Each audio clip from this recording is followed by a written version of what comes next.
देखेंगे 1.5 adding manure and fertiliser. तो उसके पहले हम सीड ड्रिल फिर से एक बार देख लेते हैं। तो क्या है, nowadays the seed drill figure 1.2 के बी में आपको सीड ड्रिल दिया है, is used for sowing with the help of tractors. This tool sows the seeds uniformly at proper distance and depths. It ensures that seeds get covered by the soil after sowing. This prevents damage caused by birds. Sowing by using a seed drill saves time and labor. An appropriate distance between the seeds is important to avoid overcrowding of plants. This allows plants to get sufficient sunlight, nutrients and water from the soil. Sometimes a few plants have to be removed to prevent overcrowding. तो seed drill में क्या दिया है, तो seed drills में क्या होता है, ट्रैक्टर की मदद से हम सीड ड्रिल्स को क्या कर सकते हैं, यूज कर सकते हैं। ये टूल्स सीड को यूनिफॉर्मली सोर्स करता है, एक सीड यहाँ तो एक सीड यहाँ, ऐसा यूनिफॉर्मली होना चाहिए। ओवरक्राउडिंग, तो ओवरक्राउडिंग मीन्स क्या होता है, ज्यादा सीड्स पास हो जाता है तो उनको ग्रोथ को डिस्टर्ब न होना चाहिए और प्लांट अच्छे से ग्रो करेगा नहीं, क्योंकि डिस्टर्ब होगा तो प्लांट अच्छे से ग्रो करेगा नहीं। प्लांट को प्रॉपर डिस्टेंस होना चाहिए। उसके बाद क्या है, एडिंग मैन्योर एंड फर्टिलाइजर। तो एडिंग मैन्योर एंड फर्टिलाइजर में क्या है, the substance which are added to the soil in the form of nutrients for the healthy growth of plants are called manure and fertilizer। तो manure and fertiliser क्या है, mainly उसका क्या काम होता है कि सॉइल में ऐड होता है और न्यूट्रिएंट देता है, तो प्लांट को न्यूट्रिएंट मिलता है और प्लांट का ग्रोथ क्या होता है, अच्छा होता है। तो वही क्या है हमारा manure and fertiliser. Soil supplies mineral nutrients to the crop. These nutrients are essential for the growth of plants. In certain areas, farmers grow crop after the crop in the same field. The field is never left uncultivated or fallow.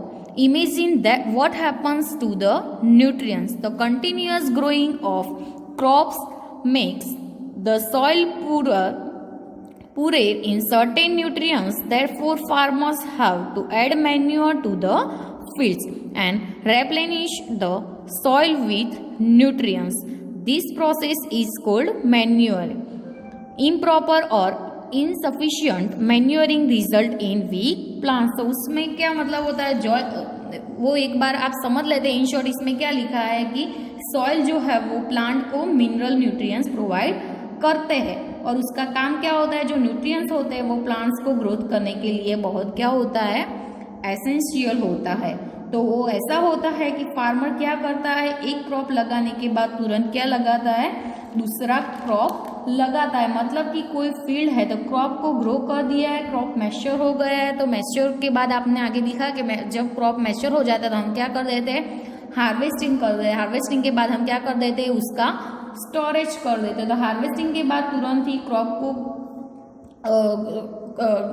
कोई एक crop का harvesting हो जाता है, उसके बाद क्या करते हैं फार्मर, तुरंत दूसरा क्रॉप ग्रो कर देते हैं। उसके बाद क्या लिखा है कि manure is an organic substance obtained from the decomposition of plant और animal wastage. Farmer dump plant and animal waste in pits at open places and allow it to decompose. The decomposition is caused by some microorganism. The decomposed matter is used as organic manure. You have already learned about vermicomposting in class 6. Class 6 में vermicomposting के बारे में आप पढ़ चुके हो। तो इधर हम देखेंगे difference between fertiliser and manure. तो चारों का चार पॉइंट्स दिए हैं। फर्स्ट फर्टिलाइजर का पॉइंट क्या है, और fertiliser is an organic salt. तो फर्टिलाइजर कौन सा सॉल्ट है, वो ऑर्गेनिक सॉल्ट है, और जो हमारा मैन्योर है वो क्या है, नेचुरल सब्सटेंस है। तो मैन्योर क्या ऑब्टेन करता है, by the decomposition of cattle dung, human waste and the plant residues. तो वो सारे इसमें मैन्योर प्रिपेयर होता है। तो fertiliser is prepared in factories. तो फर्टिलाइजर है वो कहाँ प्रिपेयर होता है, मतलब बनता है फैक्ट्रीज में। And manure can be prepared in the fields. तो मैन्योर कहाँ प्रिपेयर होता है, हमारे खेत में, मतलब फील्ड्स में। और fertiliser does not provide any humans to the soil. जो फर्टिलाइजर है वो सॉइल में ह्यूमन्स प्रोवाइड करता नहीं है। And manure provides a lot of humans to the soil. तो जो मैन्योर है वो सॉइल को लॉट ऑफ ह्यूमन्स प्रोवाइड करता है। Fertiliser are very rich in plant nutrients like nitrogen, phosphorus and potassium. तो फर्टिलाइजर में कौन से आते हैं, नाइट्रोजन, फॉस्फोरस एंड पोटेशियम, मतलब वो तुरंत प्लांट्स को ग्रो करने में अच्छा देता है। और manure is relatively less rich in a plant nutrients, मतलब जो मैन्योर है वो प्लांट्स को न्यूट्रिएंट देता है, बट थोड़े दिनों के बाद तुरंत उसका न्यूट्रिएंट्स देता नहीं है। बट मैन्योर जो हम मैन्योर के जो क्रॉप होते हैं वो हम खाते हैं तो हमारी बॉडी के लिए कुछ नुकसान नहीं होता है, क्योंकि वो क्या है, नेचुरल है। उसके बाद table 1.1 gives the difference between the fertiliser and manure. ये दोनों क्या था, फर्टिलाइजर एंड मैन्योर का, वो आपके इम्पोर्टेंट है, वो अच्छे से फॉलो कर लेना है। एडवांटेज ऑफ मैन्योर, तो the organic manure is considered better than the fertiliser. जो फर्टिलाइजर से मैन्योर क्या कंसिडर करता है, बेटर। दिस इज बिकॉज क्या है, it enhances the water holding capacity of the soil. तो फर्स्ट में क्या है, ये वाटर है वो होल्डिंग कैपेसिटी बढ़ाता है। It makes the soil porous due to which exchanges of gases becomes easy. तो क्या है, सॉइल में जो पोरस बनाएगा, मतलब कि सॉइल की बीच में जो थोड़ी स्पेस होगी उसमें इजीली गैस एक्सचेंज होगा। तो it increase the number of friendly microbes. तो क्या होता है, तो उसमें माइक्रोब्स का नंबर बढ़ाएगा, तो माइक्रोब ज्यादा होगा तो उसमें डीकम्पोज क्या होगा, फास्ट होगा। फोर्थ क्या है, it improves the texture of the soil. तो वो सॉइल में जो टेक्सचर है उसको क्या करते हैं, बढ़ाते हैं। उसके बाद क्या है 1.6 इरिगेशन। इरिगेशन का मतलब क्या है, जो हम पानी का सिंचाई करते हैं वो। All living beings need water to live. Water is important for proper growth and development. Water में क्यों इम्पोर्टेंट है, वो जो क्रॉप होते हैं उसको प्रॉपर ग्रोथ का डेवलपमेंट करने के लिए और उसके फ्लावर को भी डेवलपमेंट करने के लिए वाटर इम्पोर्टेंट है। Fruits and seeds of plants. Water is absorbed by the plant roots. Along with water, minerals and fertilizer are also absorbed. Plant contain nearly 90% is water. Water is essential because germination of seeds does not take place under dry condition. Nutrients dissolved in water get transported to each part of the plant. Water also protects the crop from both frost and hot air currents to maintain the moisture of the soil. For healthy crop growth, fields have to be water regularly. मतलब fields में water regularly होना चाहिए। The supply of water it crops at different intervals is called irrigation. तो ये हमारी irrigation की क्या है, डेफिनेशन है। मतलब वाटर सप्लाई होता है डिफरेंट इंटरवल्स में, तो वो क्या हो गया, इरिगेशन। क्रॉप्स में डिफरेंट इंटरवल्स में पानी हम जाने देते हैं तो वो क्या हो गया हमारा, इरिगेशन। ये इरिगेशन की क्या है, डेफिनेशन है। The time and frequency of irrigation varies from crop to crop, soil to soil and season to season. In summer the frequency of watering is higher. मतलब समर में वाटर की frequency higher होनी चाहिए। मतलब आप irrigation करते हो मतलब पानी देते हो तो वो क्रॉप टू क्रॉप होना चाहिए, soil to soil and season के सीजन। बार बार पानी नहीं, उसके मतलब टाइम जो होता है उसमें पानी देना चाहिए। वाई इट इज सो, तो could it be due to the increased rate of evaporation of water from the soil and the leaves. तो क्या है, इरिगेशन मत में क्या दिया है, तो जितने भी लिविंग बीइंग है उनको पानी की जरूरत होती है। मतलब जीने के लिए पानी तो जरूरी है। तो वाटर में है वो फ्लावर, फ्रूट एंड प्लांट्स के सीड को प्रॉपर ग्रोथ करने के लिए हमें क्या जरूरत पड़ती है, वाटर की। वाटर प्लांट्स के लिए जो रूट थ्रू एब्जॉर्ब होता है। तो वाटर के साथ साथ मिनरल्स एंड फर्टिलाइजर भी एब्जॉर्ब होता है।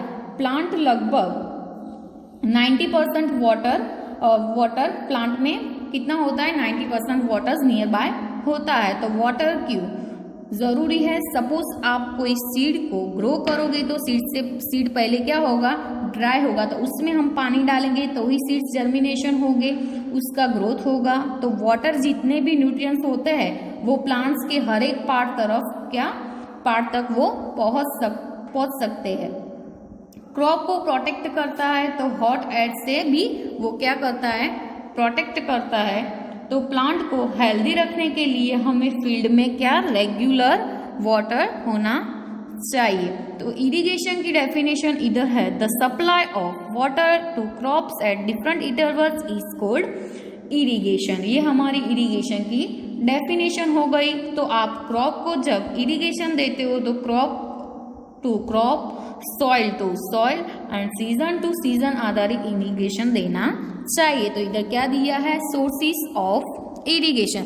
The sources of irrigation are wells, tubewells, ponds, lakes, river, dams and canals. ये सारे सोर्सेस में से हम पानी ले सकते हैं। तो कौन से हैं, wells, tubewells, ponds, lakes, rivers, dams and canals. ये सारे हमारे पानी के क्या है, सोर्सेस है। इधर क्या हमको मेथड दी है, traditional method of irrigation. The water available in wells, lakes and canals is lift up by different method. मतलब डिफरेंट मेथड में से ये सारी चीजों में से हम पानी ले सकते हैं। Different methods in different region, उसका रीजन भी रीजन भी डिफरेंट होता है। For taking it to the fields, cattle और human labour is used in this method. ये सारे ये मेथड यूज करते हैं, कैटल भी कर सकते हैं और ह्यूमन लेबर जो होते हैं वो भी ये मेथड यूज कर सकते हैं। So this method are cheaper but less efficient. The various traditional ways are, इधर आपको 4 दी है, मोट इधर फर्स्ट दी है 1.4 का, ए में क्या दी है, मोट, वो क्या है, पुली सिस्टम भी उसको बोल सकते हैं। उसके बाद क्या है, चेन पंप। तो ये हमारी चेन पंप वाली हो गई। चेन पंप में ऐसे दिया है तो इधर से आपको क्या करना है, खींचना है, पुल करना है, तो क्या होगा, वो चेन पंप से पानी निकलेगा। इधर देखली दिया है एंड राहत मतलब लेवर सिस्टम इधर दिए। ये बुलक से होती है ये सिस्टम। तो आपको इधर दिया है कि एनिमल से भी यूज, कैटल से भी यूज कर सकते हैं और ह्यूमन लेबर भी यूज कर सकता है। तो pumps are commonly used for lifting water.